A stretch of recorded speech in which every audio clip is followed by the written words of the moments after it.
Voltando ao nosso segundo bloco, agora vamos falar de turismo no estado do Ceará e dos investimentos. O estado do Ceará tem um potencial turístico enorme.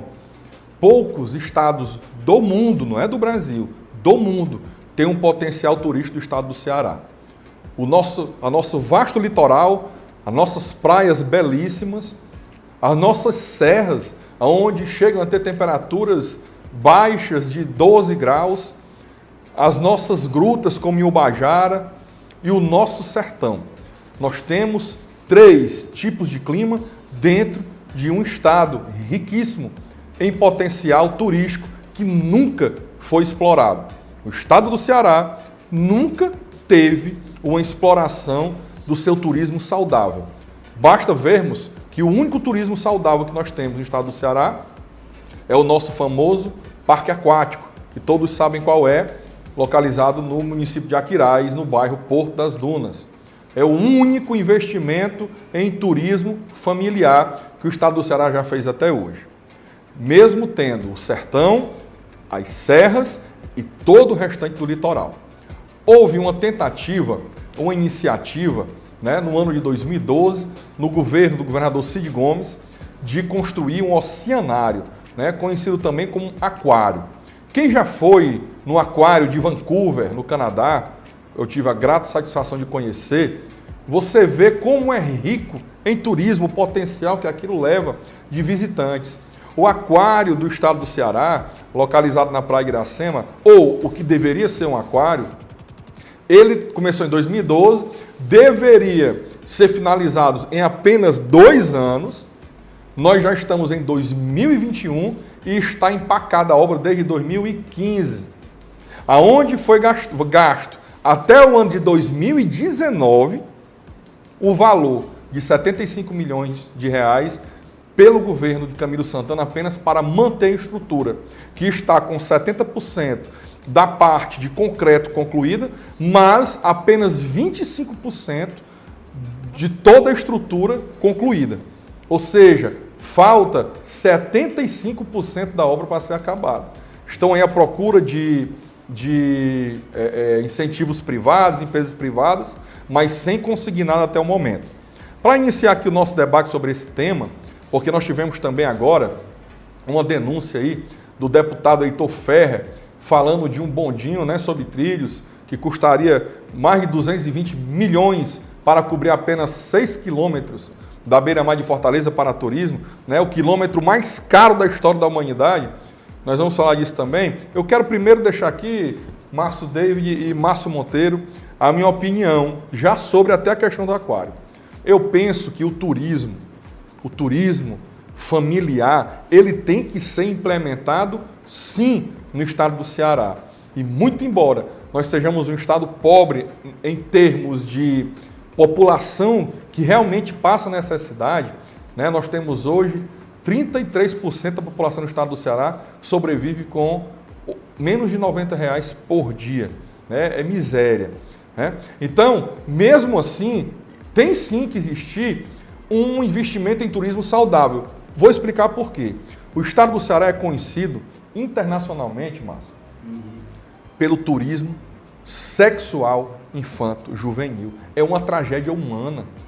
Eu, em alguma viagem, conversando com um comissário de bordo, ele veio me dizer, e eu fiquei estarrecido, que ao ele chegar no aeroporto internacional Pinto Martins em Fortaleza, já são oferecidos para os tripulantes e para turistas sexo com crianças de 12 anos de idade, com adolescentes de 14 anos de idade.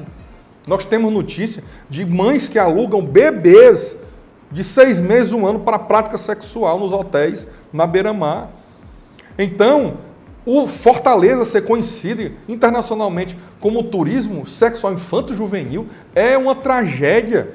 É péssimo para essa cidade, para o cidadão fortalezense.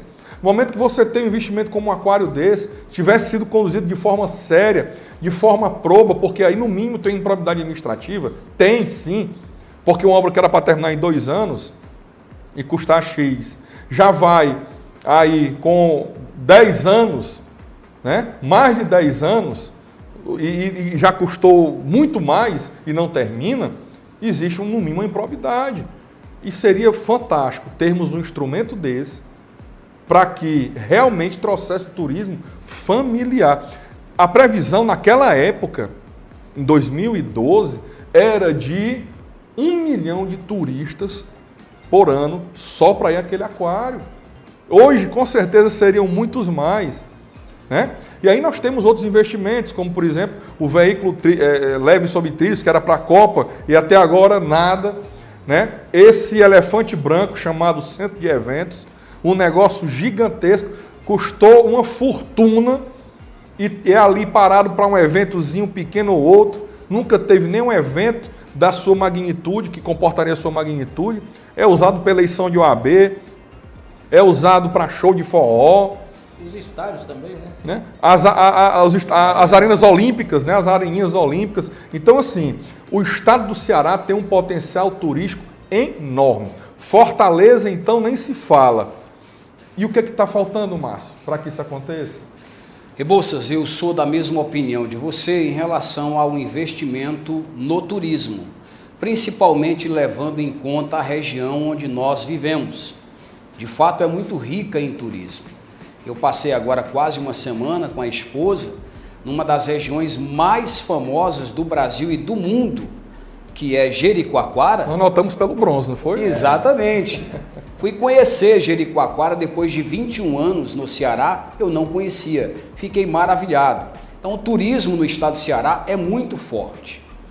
Eu só sou contra em relação ao modus operandi, a maneira como os projetos estão sendo colocados em prática. Você citou vários exemplos, né, da improbidade administrativa e certamente até de demonstração de desvio de dinheiro público.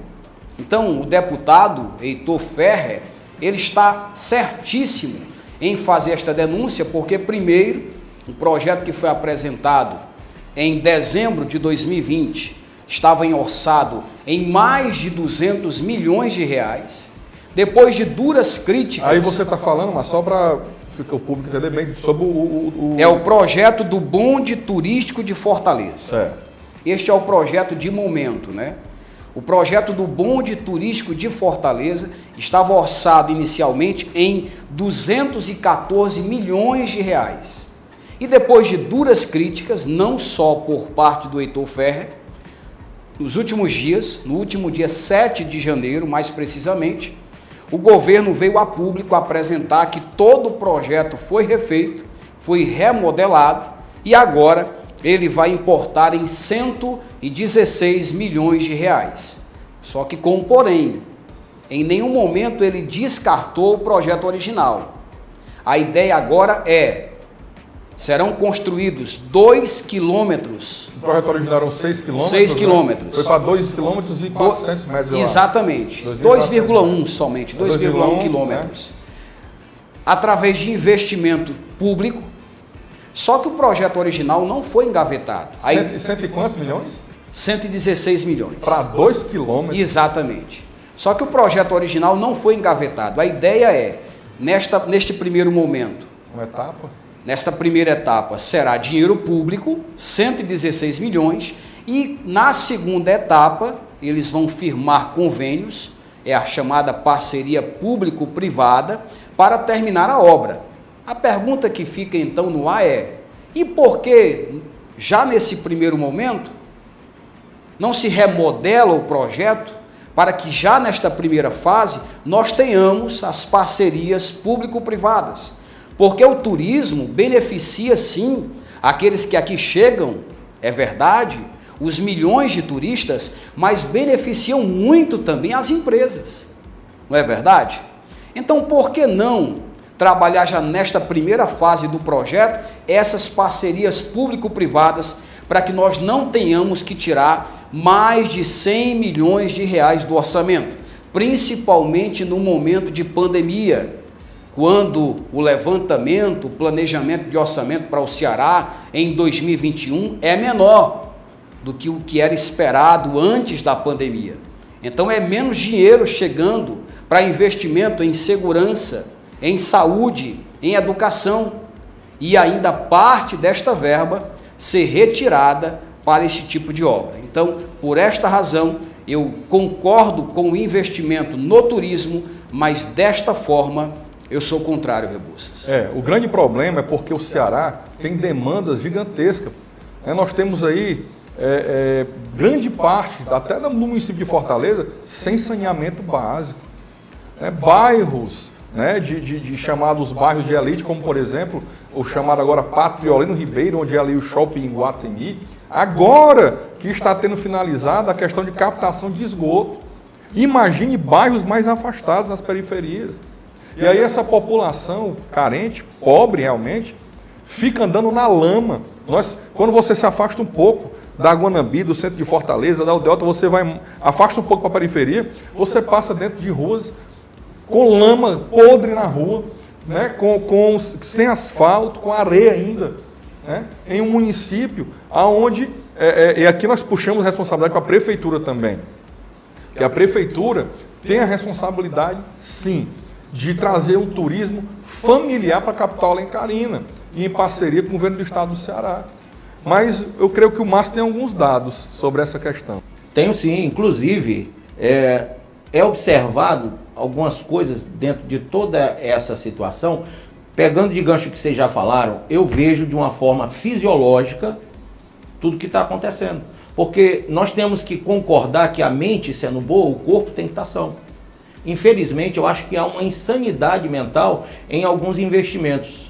Como o Márcio David falou, é necessário fazer uma parceria com poderes privados, ou seja, empresas, grandes empresários, que podem investir nessas ideias, como, por exemplo, esse bonde, que eu acho uma ideia fantástica, extraordinária, mas o aquário, uma série de coisas. Mas teria que ter essa parceria público-privada. Deveria haver realmente na corrente liberal. Nós vemos que o liberalismo avoca essa coisa de tirar o Estado da frente e colocar parceiros realmente privados para investirem e fazerem essas obras. No entanto, é importante eu salientar também a questão do saneamento público. Nós temos aqui em Fortaleza uma grande quantidade de bairros que ainda não tem o saneamento público. Inclusive, estatisticamente falando, alguns até foi feito o tal sanear, mas não foi interligado. Então, ainda os dejetos estão sendo colocados nas ruas. A céu aberto. A céu aberto. Em fossas que logo enchem, No interior, a coisa chega a em torno de 40% a 50% sem saneamento público nenhum. Tá? E na capital 28% aproximadamente. Mas ainda, um outro dado importante que a gente tem que salientar é a renda per capita aqui no Ceará. Olha, no interior, a renda per capita, eu peguei esse dado porque é importante a gente ver isso aí. Olha só, pelo IBGE, a média do valor de renda familiar, domiciliar, na capital é R$ 492,36, sendo R$ 573,94 nas áreas urbanas e R$ 220,43 nas áreas rurais. Pasmem vocês que com a renda per capita, com a renda familiar desse nível aqui, ou seja, de pobreza extrema, se fala em investimentos de uma monta tão grande, de uma situação que não é a nossa.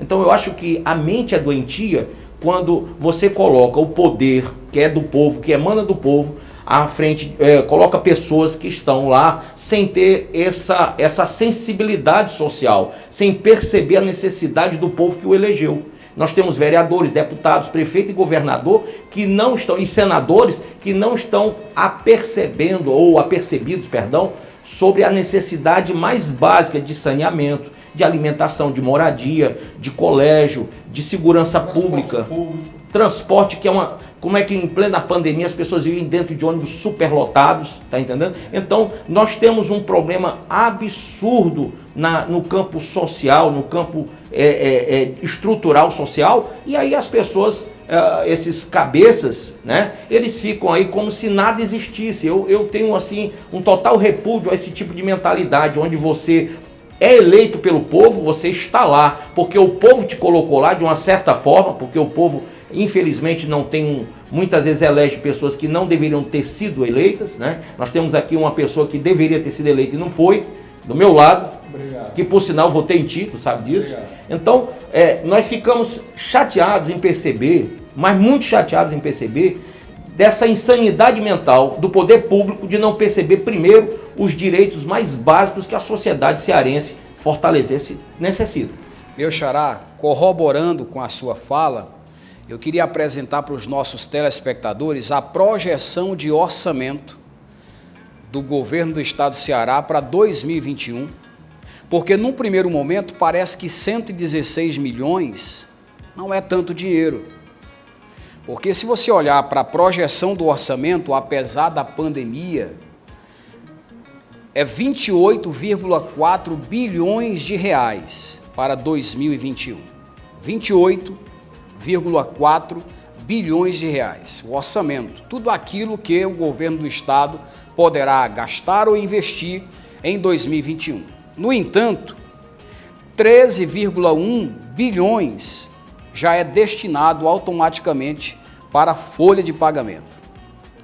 10,4 bilhões já é também automaticamente destinado para a manutenção da máquina pública. Dos 28,4 bilhões, só sobram 5 bilhões para todo e qualquer tipo de investimento, para todo ano. Isto está envolvido tudo isso que vocês falaram. E agora aumentaram as secretarias regionais, né? Isso. Aumentaram para 12 agora. 5 bilhões para a educação, para a segurança, para a saúde pública, para infraestrutura, para tudo. 5 bilhões. Portanto, viu, Rebouças, nós já estamos aí falando 116 bilhões deste total do investimento, da projeção do orçamento que restam. Nós já chegamos aí a 2% do orçamento para 2021. Então, 116 milhões não é um valor qualquer. É tanto que o orçamento, o gasto para construir o Hospital da Mulher de Fortaleza foi um valor menor do que esse. Foram apenas 88 milhões. Isto significa, pasme os telespectadores, que em 2 quilômetros de bondinho elétrico, o projeto é gastar mais do que foi gasto para construir um hospital, que é o Hospital da Mulher de Fortaleza. Daria para construir 2. E o mais grave, investimento em turismo, que todos nós somos favoráveis, deve ser um investimento que traga retorno para a população do local. Nós temos aí estados inteiros no mundo, como por exemplo, Vegas, onde era um deserto, e hoje é um estado rico devido ao turismo. Nós temos aí em Santa Catarina, né, o Beto Carreiro World, né, que com incentivo foi construído pela iniciativa privada, mas com incentivo do governo, de isenção de impostos e taxas, e hoje é um parque temático dos maiores do mundo, né, que gera riqueza, que gera emprego ali, o Balneário de Penha, né, ali onde é localizado o Beto Carreiro, a quantidade de emprego que aquele parque gigante gera por lá. Então, o investimento em turismo tem que ser aquele que tem retorno, não um bonde desse, que não tem retorno nenhum. Um aquário tem retorno. Ninguém é contra o aquário, nós somos contra o que foi feito em nome de um aquário. A verba pública que foi gasta, sem entregar nada. Tem que ser apurado isso. Nunca foi apurado. O Ministério Público tem que apurar em tudo para ver se houve desvio, quem desviou e responsabilizar.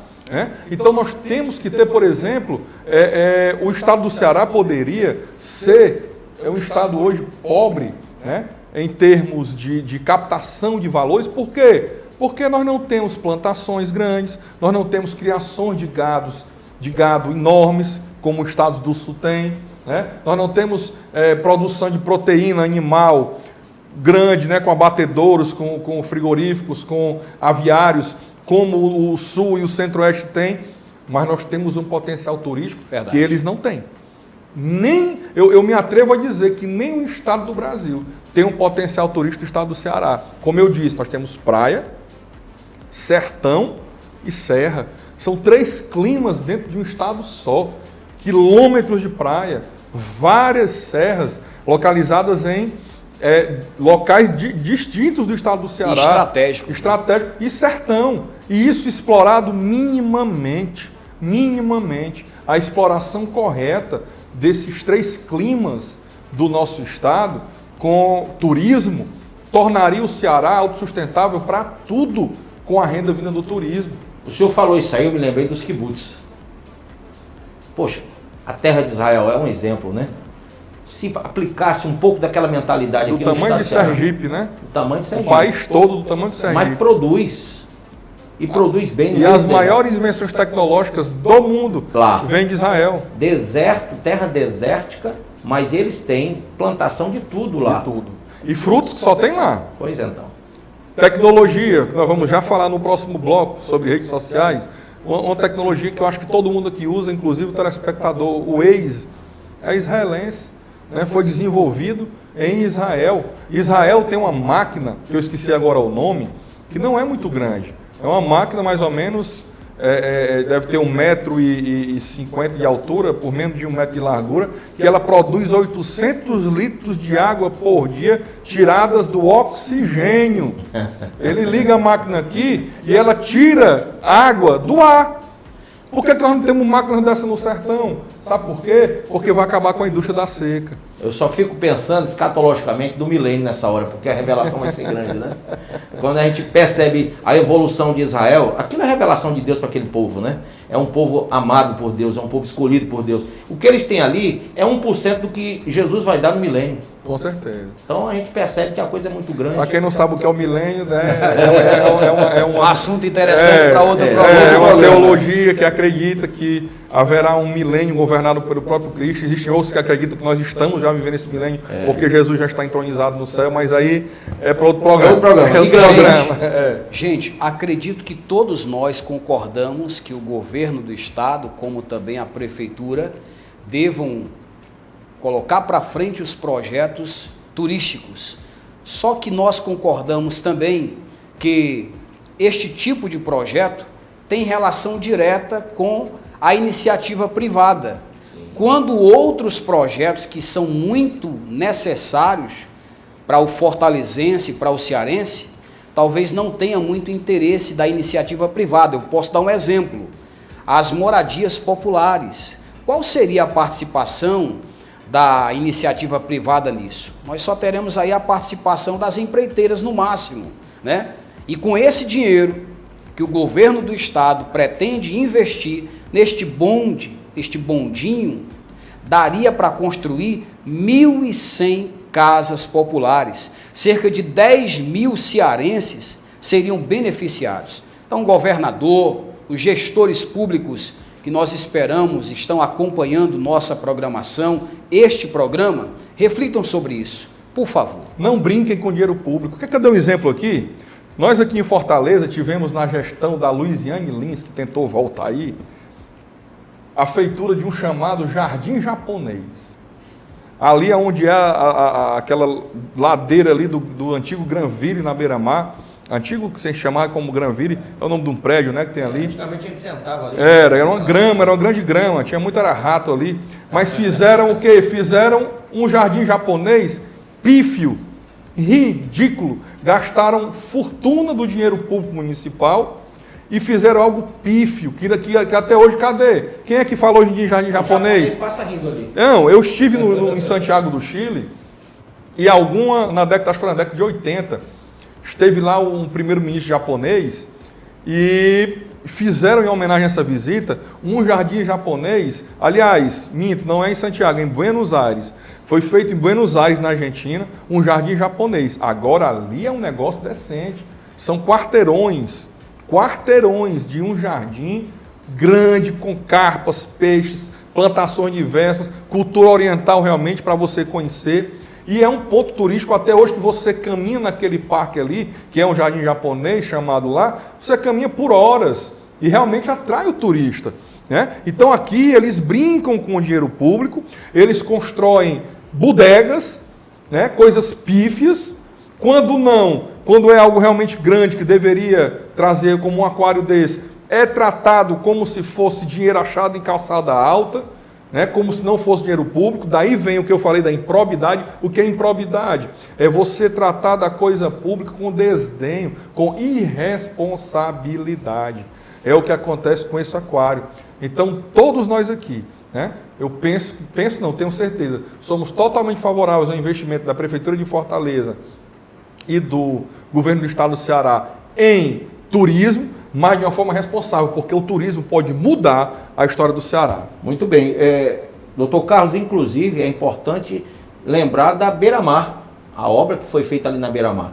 O senhor falou que a comunidade deve participar, deve ser beneficiada com essas obras. Eu tive lá recentemente, perguntei àquele pessoal que trabalha fazendo aquelas vendinhas de lanches, de roupas, artesanato. Então, estão todos na mesma situação, embora tenham quiosques lá, que eu soube, e aí eu quero que depois alguém nos fale se isso é verdade ou não, que vão haver licitações, vai ter negociação naqueles quiosques, que não foram feitos para a comunidade que trabalhava já lá. E eu pensava que era. Inclusive eles também, porque antes de acontecer as reformas, eles disseram que cada um deles que tinham a licença, né, que tinham a permissão, são permissionários, eles teriam direito a um quiosque. E agora, recente, eu perguntei a alguns permissionários e eles disseram que não vão ter direito, que aquilo ali vai ser como empresas que vão alugar o espaço e vão utilizar o espaço. Quero saber se isso é verdade ou não. E quero refutar uma coisa: Beira-Mar está linda, mas precisa de mais iluminação, precisa de muito mais iluminação ali, está muito escuro. E a cidade toda, além do saneamento, a iluminação da cidade. Se gastasse mais, haveriam menos problemas com relação à segurança pública. Com certeza. Era uma das minhas propostas, iluminar toda a Fortaleza com LED. Custo baixo de iluminação pública e fica claro como um dia. E eu queria saber por que na pandemia escureceram a cidade toda. E nos deixaram numa situação de trevas. E de repente aí, quando veio política, acenderam. Parece que a Enel funcionou. Parece que queria matar o vírus chinês de medo do escuro, sabe? Medo do escuro, depressão no povo. Minha gente, o programa está muito gostoso. O diálogo com esses senhores aqui está maravilhoso. Só pode, né? Dois monstros sagrados. Mas este segundo bloco está encerrando agora e daqui a pouco a gente volta falando sobre todo esse embate que está acontecendo nos Estados Unidos, com o presidente Donald Trump tendo suas contas nas redes sociais excluídas, suspensas, bloqueadas. Nós vamos voltar aproveitando esse mote para falar sobre liberdade de expressão, falar sobre democracia. É daqui a pouco